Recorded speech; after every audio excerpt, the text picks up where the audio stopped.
Welcome to episode 22 of our holiday of a lifetime. In this video we fly to Honolulu, Hawaii and thoroughly enjoy the diverse and exciting attractions available on the stunning island of Oahu. Well, hello, I'm Rhonda. And I'm Andrew. And welcome to the 22nd and last episode of our holiday of a lifetime. The very last one.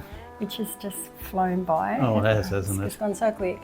Anyway, if you've not been following our videos, we give a short summary of the entire journey at the end of this video. Yes. And firstly, we begin by travelling from Banff in the Canadian Rockies to Calgary by bus.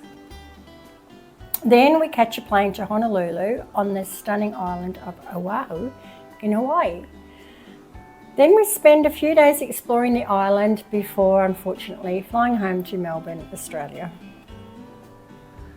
So on the morning of February the 24th, or May the 24th, a Brewster sightseeing bus collected us outside our Banff accommodation to transfer us along the Trans-Canada Highway to the Calgary airport. Felt like we want to sing that little Trans-Canada Highway. Anyway, so the route took us out of the Rocky Mountains to the Great Central Plains that roll to the east for 2,000 kilometres and extend south as far as Mexico. The bus driver remarked that in the late 1700s, over 60 million buffalo roamed these plains, but by 1900, they were actually facing extinction. Yeah, it's incredible. And only concerted efforts and the establishment of the national parks kept these massive beasts from extinction. Amazing, wonderful feat, wasn't it? Yes. Upon arrival into Calgary, we boarded our WestJet plane with a stopover in Vancouver and then onward to Honolulu. The entire travelling time from Banff to Honolulu, Honolulu's accommodation being the bus ride plus 2 plane trips, airport stays, was 18 hours. Yeah, we certainly knew about the 18 hours. It was a very long day. It was. Our hotel accommodation in Hawaii was the Equus, which is near Honolulu neighbourhood of Waikiki. And it was located just a short walking distance to the amazing shopping centre known as Ala Moana Centre, and also about 2 kilometres from the famous Waikiki beach. The Equus Hotel appealed to us for several reasons. Whilst not actually located directly at the old popular Waikiki beach, it was not one of those really high expensive apartments, those high rise buildings. And it could be described, I think, as a boutique hotel at a very reasonable price. And look, it was really reminiscent of Hawaii's Paniolo history. Which we believe is the Hawaiian cowboy era. Yeah, that's right. Yep. And the hotel and its rooms are actually designed with an equestrian flair and furnished with an antique East Asian decor. It was very quiet despite being located on the main road. And our accommodation was a classic king room.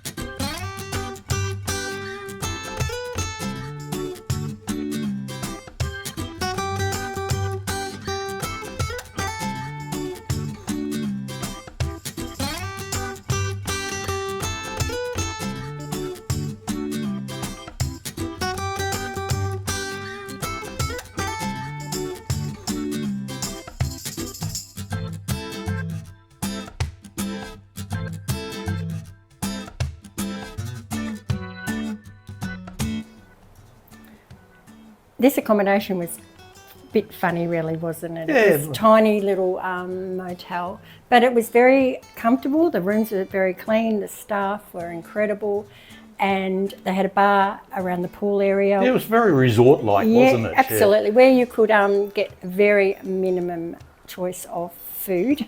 But look, it was lovely and it worked well for us. Yeah, we sat in the bar a lot and surprise. And the other quirky thing about it was they had one lift, because it was about 4 or 5 stories, I think that was all it was, and the lift You could run up and down the stairs 3 times before the lift got up to the top, I think. It was the slowest, oldest lift, and actually it looked a bit not very safe, so we were quite happy to. I think we only got the lift with our luggage. Yeah. We were very happy just to take the steps. A restful sleep after a long day travelling from Banff to Hawaii left us refreshed and ready to casually explore the local area over the next 2 days. Yeah, certainly looking forward to Hawaii. We were very excited. The 2 main highlights were wandering around both the Alamona Centre shopping mall and Waikiki Beach. Of course, you have to. Waikiki Beach was beautiful. Yeah.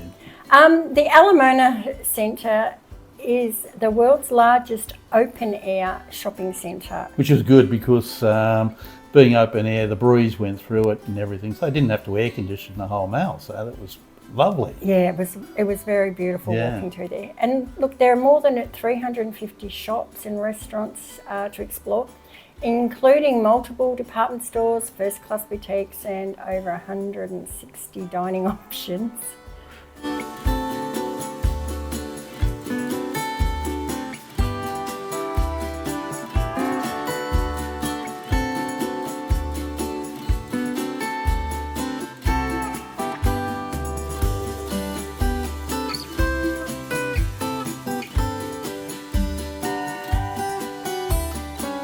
We actually found ourselves having a few meals in the food court. Yeah, it was I've massive. never seen a food court bigger in my life, offering huge selections. Every cuisine of every under the different sun, cuisine, wasn't there? and but not only like if it was Chinese, there was like 6 Chinese restaurants. Oh look, and it was lovely, plenty of room. We always found a table. Yep. People were always friendly. They were, people were saying hello to us, and no, it was great. We actually loved it. Yeah, and you bought purchased some sunglasses I there, did. which probably about half the cost of what we would get the same in Melbourne. So That's right. That was a bonus. So that was an added bonus. And we also caught the hop on, hop on, hop off bus from outside the shopping centre to Waikiki Beach, and spent a very leisurely time at the beach and exploring the shops.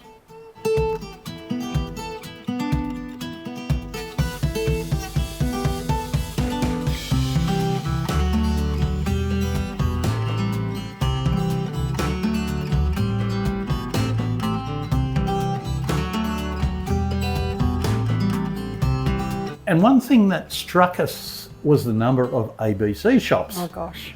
The ABC stands for? All blocks covered. Yeah, all blocks covered, which is exactly the best description for the location of these shops. There was literally an ABC shop on every block. Absolutely, sometimes 2. Yes, sometimes two. There was sometimes one ABC, a shop, and then another ABC. Incredible. Anyway, ABC shops are described as everything a tourist needs in one place. No matter what you need or what in Hawaii, an ABC store probably has it. In fact, we bought some souvenirs, we bought wine, we bought food, and much more. Lots of things for the grandkids. On our 3rd day in Honolulu, we booked a tour to go to Hawaii, circling the island of Oahu.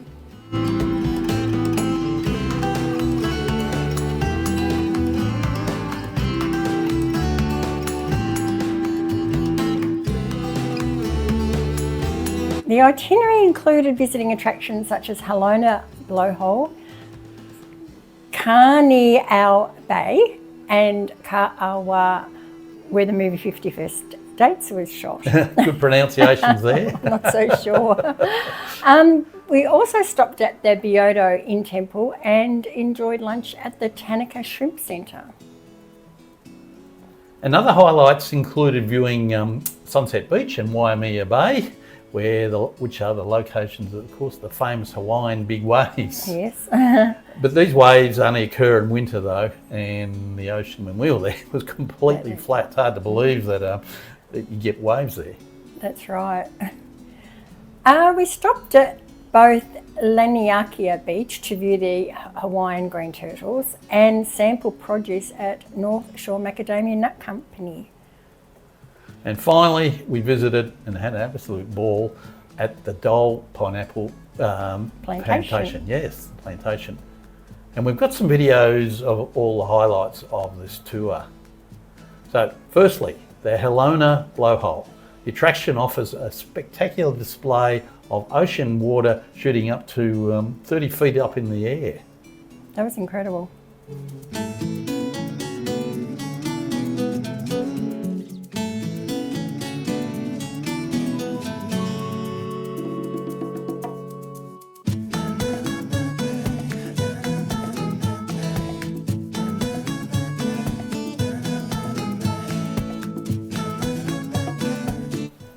Nearby is Helona Beach Cove with its enchanting scenery. The cove has served as a backdrop for some iconic movie scenes over the years. One of the most memorable moments filmed here is the passionate embrace between Burt Lancaster and Deborah Kerr in the surf of From Here to Eternity, filmed in 1953. This classic love scene has forever etched the cove's romantic allure in the hearts of movie lovers worldwide. The cove has also played host to scenes from blockbuster films like Pirates of the Caribbean, On Stranger Tides, where Jack Sparrow and Angelica share a passionate kiss in the surf. And I actually have a little funny story. Our bus driver of this tour was telling us when they were filming the Pirates of the Caribbean. It's quite a steep cliff. Anyway, Very steep, yes. It's a long way to the actual beach from the top. And he was saying that, cameramen and crew and all the actors and everybody would trek down this big cliff and to the bottom. But not Johnny Depp. He had a body crane, and apparently the crane would come and he would hook himself into it, and it would actually lower him right down to the beach. Yeah, he's the only one who used it. And I'm going, don't tell me anymore, because I like Johnny Depp. Kaniwahi. How do you pronounce that bay? Kaniauhi. Yeah, well, that, as you said, was our next stop. I'm getting worse at these pronunciations. Oh, yeah, our next stop anyway. It was stunningly beautiful lagoon and surrounded by lush tropical rainforests. And Coconut Island is a very prominent landmark, one that you often see in postcards in Hawaii.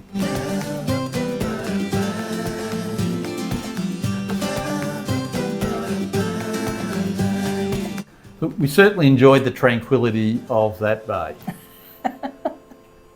Then, before long, we arrived at the Biodo Temple, and it is located at the foot of Kula Mountains in the valley of the temple's Memorial Park, and welcomes people at all faiths to worship and meditate or simply appreciate its beauty and history in a non-practicing Buddhist temple.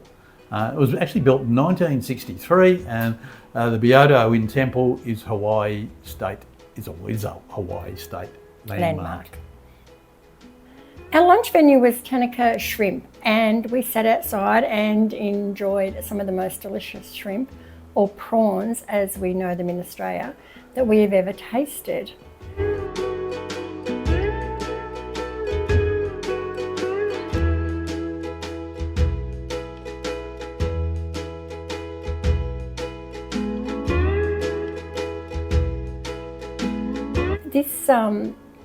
A bus driver explained to us how this system works, and the shrimp, and they're cooked three ways.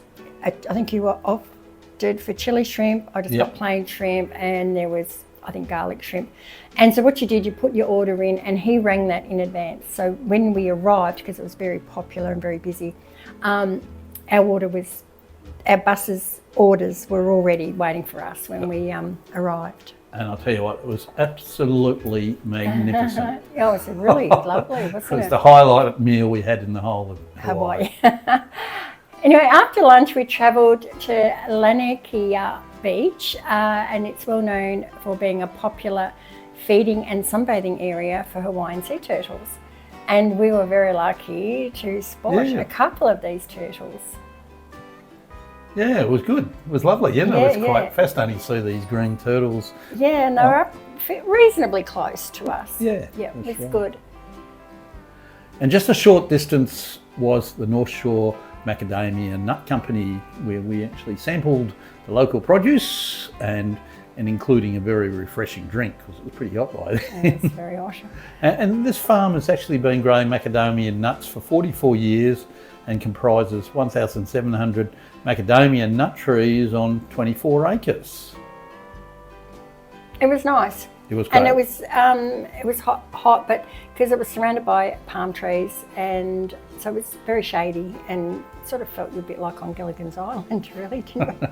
Look, it was just another had that feel. Well, it was just another fantastic place to visit. That's right. That's right. The final destination of the tour was Dole Pineapple Plantation. Originally operated as a fruit stand beginning in 1950, Dole Plantation opened to the public as Hawaii's pineapple experience in 1989. Today, Dole Plantation is one of Oahu's most popular attractions and welcomes more than 1 million visitors each year. Dole Plantation provides enjoyable activities including the Pineapple Express train, the tour of the plantation gardens and the Pineapple Garden Maze. It also offers a country store providing a wide variety of Dole Plantation gifts, of course. The obligatory gift shop was there. And lots of favourites of food and refreshments and everything. And it was extremely busy with tourists. And unfortunately, we didn't have actually time to check out all the attractions because we'd like to have gone on the plantation garden tour. We did a little tiny bit of it, and the garden maze and the train, of course, but we didn't really get time, unfortunately. But we have, sorry to interrupt, but we have something very similar in Australia called the Big Pineapple. Yeah, and that's right. It's very so I wonder if they based themselves on the Dole Plantation or the other way around. I don't know, but they're very similar. Look, we really loved our time there, and we would recommend allowing at least 3 hours to really explore the plantation. And in summary, it was a fantastic day, and it helped by absolute beautiful weather, because apparently it had been raining a week before, so non-stop. We'd also like to send a big shout out to our driver, whose name was Bill, who was just a marvellous and informative guide. Yeah, he's fantastic. Yeah, look, we would thoroughly recommend Go Tours Hawaii if you're ever seeking a tour company to explore Oahu. Absolutely.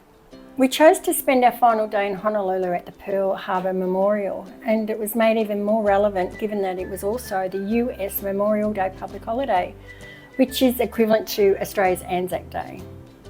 Pearl Harbor National Memorial was established to honour the lives affected by the December 7, 1941 attack by Japan. This pivotal moment in global history marked the United States' entry into World War II. Oh yes, it's very famous, very famous. Lots of movies been made about it as well.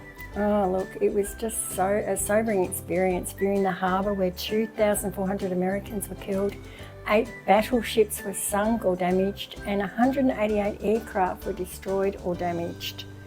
It was just amazing to see. Yeah, very sobering, as you just said. I know, you could almost have tears in your eyes walking around.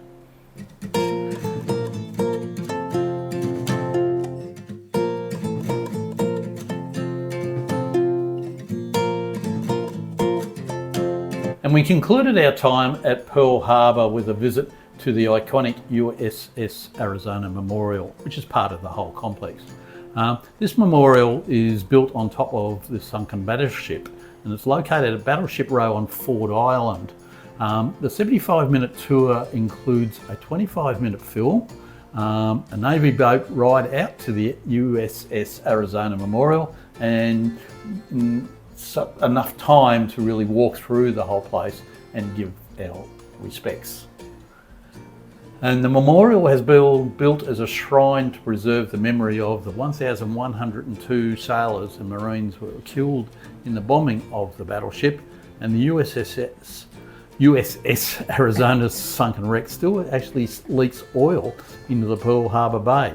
And it's a phenomenon known as the Black Tears of the battleship Arizona. That's right. Yes.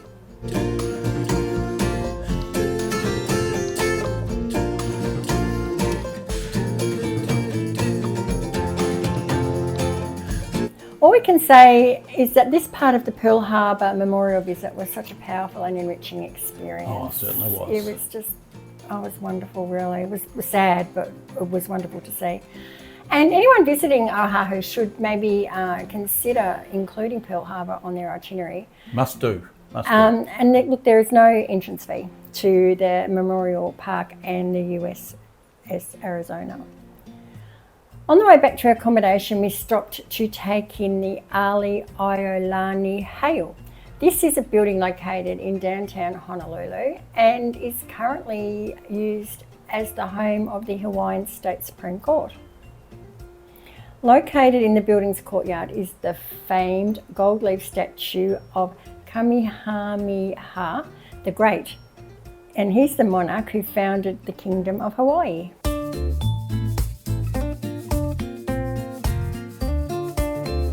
As we mentioned, it was US Memorial Day, and Honolulu was celebrating its annual Shinio Lantern Floating Hawaii ceremony at Ala Moana Beach, which takes place on this day. And the event honours those who have passed away and brings people together to share hope for peace. The ceremony is based on the Japanese tradition of Taro Nagashi, or lantern floating. Attendees write personal messages on translucent paper lanterns, which are then released into the water. The ceremony is open to everyone, regardless of belief. And so we were so lucky to be in Honolulu on this day to attend the event, which is televised throughout Hawaii. Oh, it was such a treat when we realised that this ceremony was taking place and we were able to see. So it was fantastic. It was.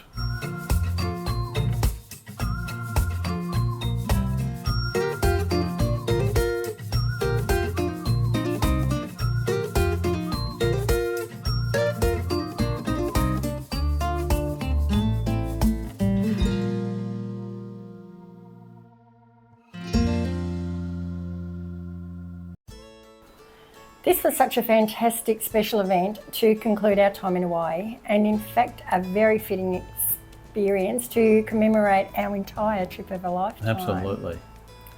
The next morning we woke very early to catch our Jetstar flight to Melbourne, ending our 2-month holiday. This included cruising 43 days, Australia to Vancouver via Asia, Japan and Alaska, plus a land tour of the Canadian Rockies. If you haven't caught our previous videos covering this experience, we would be very grateful if you could check them out. Oh, we certainly would be. Look, in conclusion, there were numerous highlights of the entire trip, such as sailing out of the magnificent Hong Kong at night.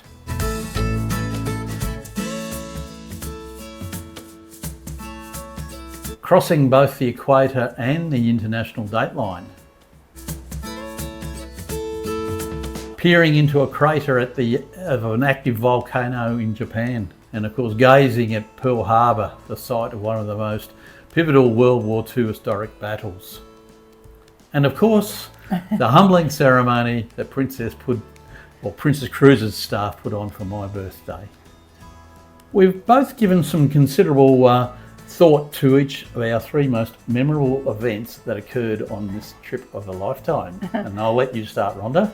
Okay, one of my special things that will stay in my memory for a long time was snowing on the Royal Princess.